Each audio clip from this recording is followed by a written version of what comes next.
Here at Reviewed.com, we've spent the last year testing all sorts of cameras, everything from pocketable point and shoots to compact system cameras with interchangeable lenses and high-end DSLRs. Now, after months of testing and dozens of reviews, we're finally ready to reveal our best cameras of the year.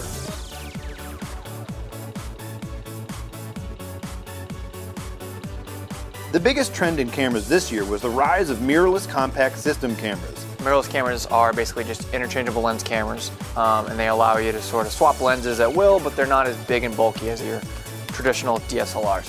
This year's pick for camera of the year goes to the Olympus OMD EM1, a mirrorless interchangeable lens camera that retails for around $1,400 without a lens. The image quality is just top notch. Really holds its own against even up to professional DSLRs in terms of feature set, in terms of control, in terms of responsiveness, and it's an extremely durable camera, fully weather sealed.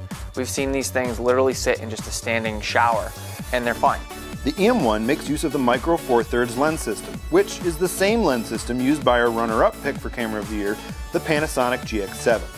The Micro Four Thirds lens system has yielded some of the more impressive cameras this year. It's a smaller sensor than what you usually get in full-size DSLRs, which allows for more compact lenses. This is about as big a lens as they have in the system. For those who like the larger frame of a traditional DSLR, our favorite for 2013 was the Canon EOS 70D, featuring an impressive new autofocus system. It allows you basically to focus very quickly and seamlessly between subjects in live view. Other DSLRs to this point, they do obviously have autofocus, but when they autofocus between things, it looks ugly, it jitters, it looks terrible.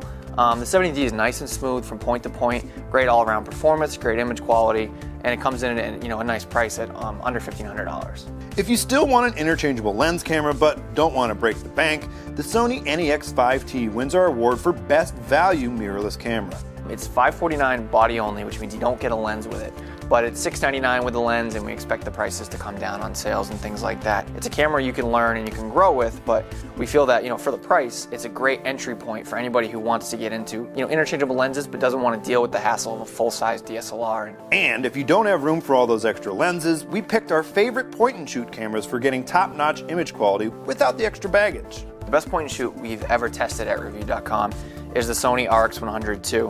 Basically, what separates the RX100 II from other cameras, it just has a much larger sensor, but it's still a very portable camera. The RX100 II is the successor to last year's RX100 with a few useful modifications. They added a hot shoe, they added a nice tilting screen. All around, the performance is really on par with a lot of interchangeable lens cameras. Unfortunately, the price is also on par with a lot of interchangeable lens cameras. It comes in at like $749.99 is the MSRP. For about half the cost of the RX100 II, you can get a Canon PowerShot S120, winner of our award for Best Pocket Camera. For the longest time, the Canon S series has been that hallmark pocketable camera that just performs great, and the S120 continues that tradition. It's got a great new screen, it's got Wi-Fi, full manual control for more advanced shooters, but tons of auto stuff. It's still a point and shoot. If you're simply looking for the best cheap camera, we give the award for Best Value Point and Shoot to the Canon 330 HS.